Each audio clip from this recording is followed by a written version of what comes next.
सर्दियों में टमाटर की खेती और उससे बम्पर कमाई कौन नहीं चाहता है ना।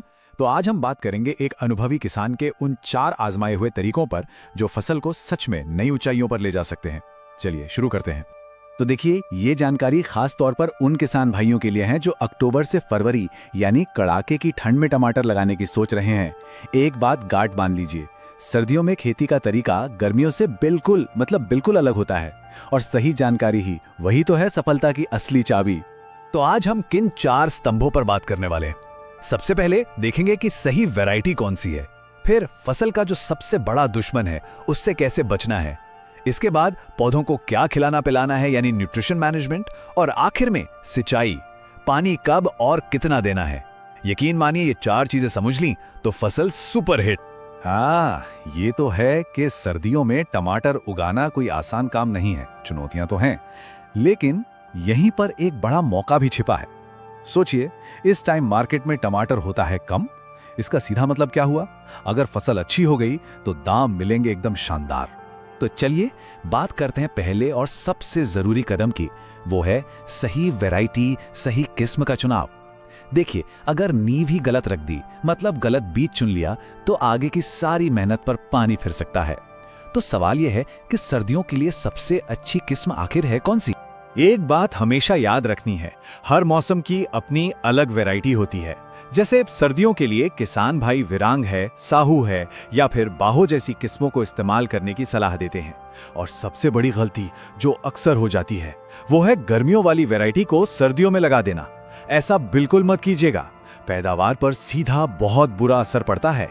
अच्छा, अब ये टाइमलाइन बहुत जरूरी है, इसे जरा ध्यान से समझिए। अगर सर्दियों की फसल लेनी है तो बुआई का सही टाइम है सितंबर से 15 दिसंबर के बीच। अगर जनवरी में लगा रहे हैं तो फिर गर्मियों वाली किस्म पर जाना होगा, क्योंकि तब तक मौसम बदलने लगता है। और बरसात की फसल के लिए, उसके लिए अप्रैल मई का टाइम बेस्ट है। तो अब सवाल उठता है कि अगर सही वैरायटी चुन ली तो नतीजा क्या होगा? नतीजा है 40 टन। जी हां, प्रति एकड़ 40 टन की जबरदस्त पैदावार। ये कोई हवाई बात नहीं है, ये उस किसान का पिछले साल का रिकॉर्ड है जिन्होंने इन्हीं तरीकों को अपनाया था। तो ये आंकड़ा खुद बताता है कि सही शुरुआत का मतलब क्या होता है। चलिए अब आते हैं दूसरे सबसे जरूरी पॉइंट पर, एक ऐसी चीज जो महीनों की मेहनत को चुटकियों में बर्बाद कर सकती है। हम बात कर रहे हैं एक बहुत ही खतरनाक कीट की जो खास तौर पर सर्दियों में अपना कहर बरपाता है। इस दुश्मन का नाम है टूटा एब्सोल्यूटा। जी हाँ, इसको अमेरिकन पिन बोरर भी कहते हैं।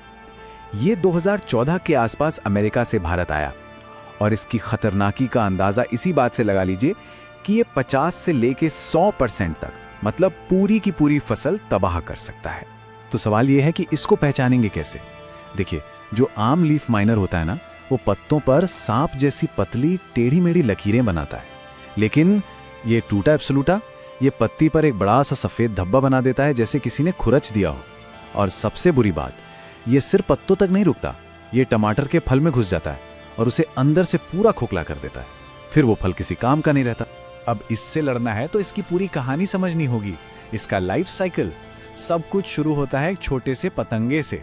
वो पत्तियों पर अंडे देता है, इन अंडों से निकलती है इल्ली, और असली दुश्मन यही है।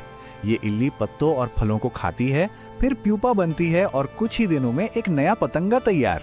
ये पूरा चक्कर सिर्फ 30-35 दिन में पूरा हो जाता है। मतलब इनकी संख्या बहुत तेजी से बढ़ती है। तो अब इसका इलाज क्या है? देखिए, पहली गलती जो नहीं करनी है वो है सीधा केमिकल स्प्रे उठा लेना। नहीं, पहले स्मार्ट तरीके अपनाने हैं, जिसे कहते हैं IPM यानी इंटीग्रेटेड पेस्ट मैनेजमेंट। अपने खेत में पीले रंग के स्टिकी ट्रैप्स लगाइए, साथ में फेरोमोन ट्रैप का इस्तेमाल कीजिए। ये क्या करते हैं? ये नर पतंगों को अपनी तरफ खींचकर फंसा लेते हैं। 1 एकड़ में 10 से 12 ट्रैप बहुत है। और हाँ, रात के लिए सोलर लाइट ट्रैप भी एक बेहतरीन जुगाड़ है। मान लीजिए इन तरीकों से भी बात नहीं बन रही और कीटों की संख्या बढ़ती जा रही है, तो अगला कदम है जैविक उपाय। BT यानी बैसिलस thuringiensis का स्प्रे करें। ये एक बैक्टीरिया है जो सिर्फ इल्लियों पर असर करता है, और अगर केमिकल पर जाना ही पड़े तो बेनेविया या ताकुमी जैसे ऑप्शन हैं। पर एक बात का खास ध्यान रखें, हमेशा हल्के मॉलिक्यूल से शुरू करें ताकि कीटों में रेजिस्टेंस यानी दवा से लड़ने की ताकत ना आए। चलिए अब आते हैं हमारी तीसरी चाबी पर, और वो है पौधों का पोषण। सीधी सी बात है, जैसे हमें ठंड से लड़ने के लिए अच्छी डाइट चाहिए, ताकत चाहिए, ठीक वैसे ही पौधों को भी सर्दियों का सामना करने के लिए सही खुराक की जरूरत होती है। अभी बड़ी दिलचस्प बात है, जब बहुत ज्यादा ठंड पड़ती है ना, तो पौधे की खुराक लेने की ताकत पर सीधा असर पड़ता है।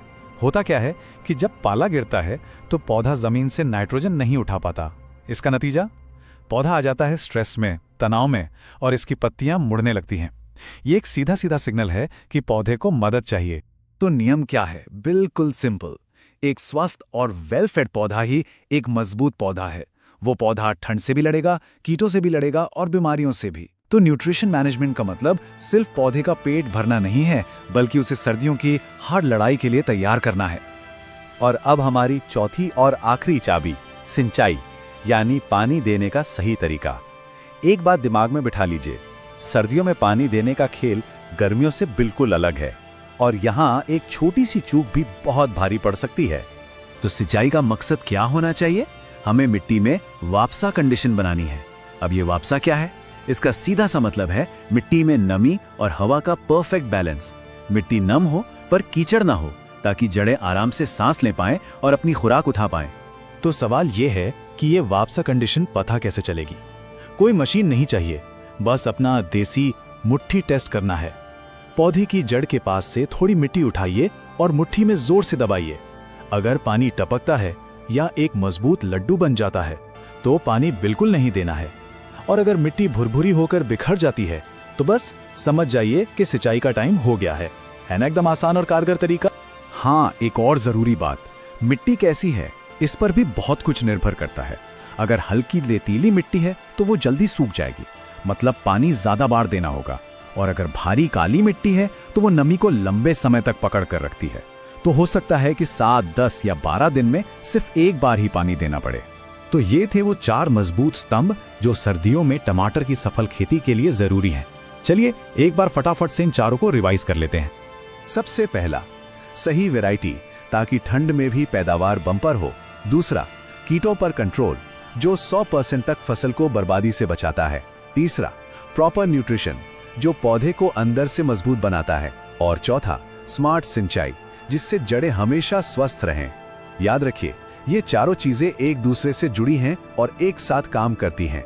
तो अगर इन 4 चीजों पर महारत हासिल कर ली जाए तो ना सिर्फ सर्दियों की चुनौतियों से निपटा जा सकता है, बल्कि एक शानदार फसल भी ली जा सकती है। और सबसे बड़ी बात क्या है, जब मार्केट में टमाटर का रेट आसमान छू रहा होगा, तब फायदा सीधा आपकी जेब में आएगा।